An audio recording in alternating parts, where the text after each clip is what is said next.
하나님이 우리 인생을 만들어 가시는 그 과정을 버텨야 하는 책임이 있습니다. 그걸 우린 믿음이라고 합니다. 때로는 어렵고 힘든 일을 겪어내야 하더라 이겁니다. 그럼 왜 하나님을 믿어야 합니까? 왜 예수를 믿어야 합니까? 전심으로 하나님을 찾고 하나님을 발견하기 위해서다. 이게 예레미야가 고난을 이해하는 틀입니다.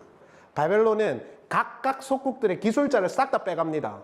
이때 1차 포로가 끌려가요. 그 이후에 몇 년이 지난 다음에 예레미야가 지금 편지를 보내는 것입니다. 자, 여러분, 죽도록 고생을 하고 있는 바벨론 공동체가 있습니다. 하나님이 우리를 왜 버리셨지? 이러고 있습니다. 근데 예레미야가 뭐라고 딱 편지를 보내냐 하면, 당연한 거니까 이스라엘로 돌아올 생각하지 말고 거기서 70년 동안 살아. 사는데 이거 포인트예요. 잘 먹고 잘 살아. 돌아오겠다고 쌩 난리치지 마. 그러다 좀 뒤진다? 죽었어요. 돌아오겠다고 앞장섰던 거짓 선지자 2명이 불타 죽습니다. 돌아오겠다는 소리 하지 마. 거기서 살아. 70년을 살아야 돼.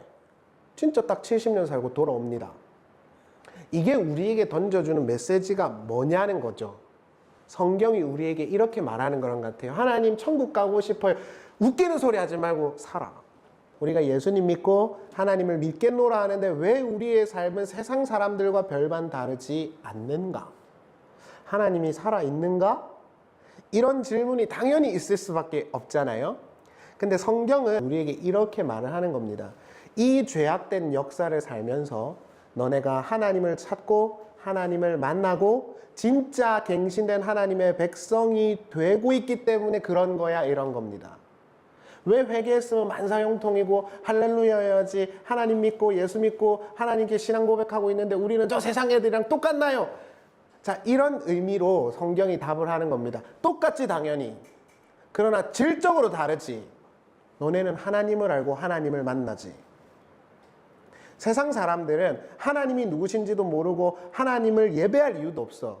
그러나 너네는 똑같은 삶을 살지만 너네는 하나님을 찾고 하나님을 알고 하나님을 만나지. 그렇기 때문에 멸망이라는 게 오는 겁니다. 잘못했기 때문이 아니라 하나님이 자기 백성들에게 자기를 보여주시기 위해서. 예수를 믿고 회개하고 하나님께 은사를 받는다고 해서 우리의 삶이 항상 행복하지 않아요. 오히려 세상 사람들과 거의 별반 다를 거 없어요. 그럼 우리는 질문할 수 있죠. 그럴 바에 하나님을 왜 믿냐? 대부분 종교라는 건 우리의 아픔과 고통을 면해주는 건데 그럴 바에는 하나님을 왜 믿냐? 예레미야가 하나님의 음성을 이렇게 듣습니다. 너네가 나를 만날 거야. 거기서. 바벨론 땅에서.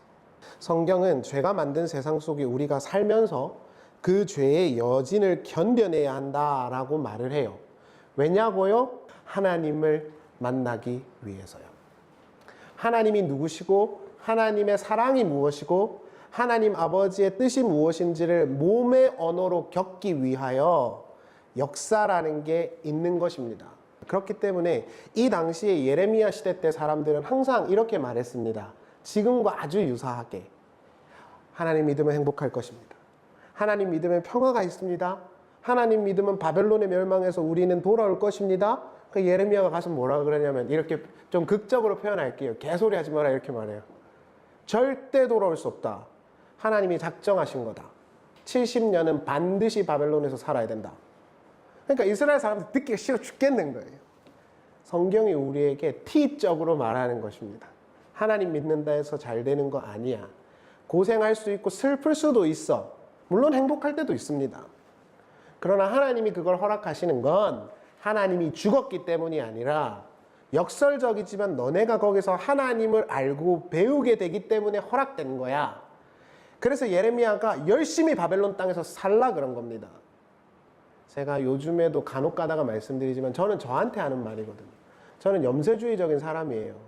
별로 세상을 살고 싶지가 않아요. 근데 성경은 우리에게 말해요. 살아야지. 살아야 배운다. 이렇게 해요. 하나님 나라가 속히 오기를 바랍니다. 4페이지예요. 이 땅이 아닌 하나님 나라로 이동되기를 저는 간절히 바라요. 진심으로.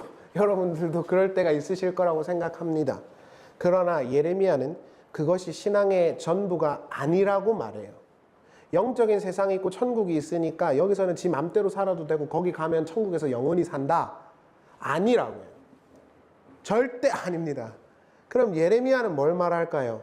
네게 주어진 삶을 살아내라 이렇게 말을 해요. 조금 세속적으로 표현하면 사는 게 지랄 같고 힘들겠지만 그래도 살아라 이렇게 말하는 거예요. 그래야 하나님을 알지. 그래야 하나님을 배우지. 그래야 하나님이 누구신지를 알지. 그리고 이 세상의 쾌락과 향락이 아닌 영원한 기쁨과 생명이 무엇인지를 우리가 알아가는 거예요. 그러니까 사셔야 돼요. 집착과 이 세상의 것을 버리고 하나님께 하루하루 사는 거를 배워야 행복한 거야 이 이야기를 하는 거잖아요. 하나님 아버지는 우리에게 이 육적인 삶은 아무것도 아니니까 갖다 버려라라고 가르치지를 않았습니다. 단 한 번도. 그러니까 행복하게 사세요. 점심 저녁 맛있는 거 드시고요. 자녀들과 좋은 거 보시고요. 회사에서 열심히 의미를 부여하면서 살아가세요. 우리는 하나님 믿어서 지랄 같은 상사 만나고 괴롭고 어렵고 힘들고 막 이런데 왜 하나님을 믿어야 되고 살아야 됩니까? 그냥 그럴 바에 천국 가버리지. 거기에는 집도 크다는데. 하나님이 이렇게 말하는 거예요. 아니지. 거기서 나를 만나기로 되어 있기 때문에 그런 거야. 너네가 내가 누군지를 알고 너네가 나를 찾고 성전이 무엇인지를 배우기 위해서 지금 있는 거잖아. 그러니까 거기서 빨리 이스라엘로 돌아갈 거야 이렇게 생각하지 말고 자식도 낳고 아내도 맞이하고 집도 짓고 살아라 이 말입니다. 예레미야는 어떻게 할 수가 없어요. 인간이 막을 수가 없어요. 그때 하나님께서 우리에게 이렇게 말하는 것입니다. 그럼에도 불구하고 내가 너를 붙들어서 내 백성이 되게 할 것이고 너희 가운데 내가 누군지를 알게 할 것이고 너희가 나의 성전이 되게 할 거야. 우리 인생 속에서 우리가 할 수 있는 건 거의 없죠.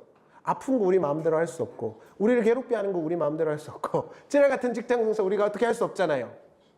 중요한 건 그게 아니라 하나님이 그 파도 가운데서 우리를 붙들어서 하나님의 백성이 지금 되게 하게 하시기로 하셨다는 것, 그게 예레미야의 선언입니다. 여러분, 많은 사람들이 세계대전을 겪으면서 그런 이야기를 했습니다. 하나님은 살아계신가? 하나님은 어디 계신가? 자기가 선택했다는 유대인들이 아우슈비츠에서 600만 명이 죽을 때 하나님은 뭐 하셨는가? 제가 말씀드렸죠. 이거 아주 신학적인 훌륭한 담론인데 이렇게 신학자들이 답합니다. 고난당하는 너희 가운데 계셨다. 하나님. 기독교는 오늘 너무 어렵고 힘든 일을 신앙으로 면제하는 게 아닙니다. 오늘 하루가 지옥 같을 수 있겠지만 거기서 우리는 하나님을 찾고 하나님을 만날 것입니다. 그러니까 죽고 싶다. 천국 가고 싶다. 되게 좋지만 좀 미뤄두시고요. 열심히 사십시오. 그리고 행복하게 사십시오. 그리고 그 행복 가운데서 만나기로 작정되어 있는 하나님을 만나세요. 그것이 예레미야의 이야기입니다. 기도했으면 좋겠습니다.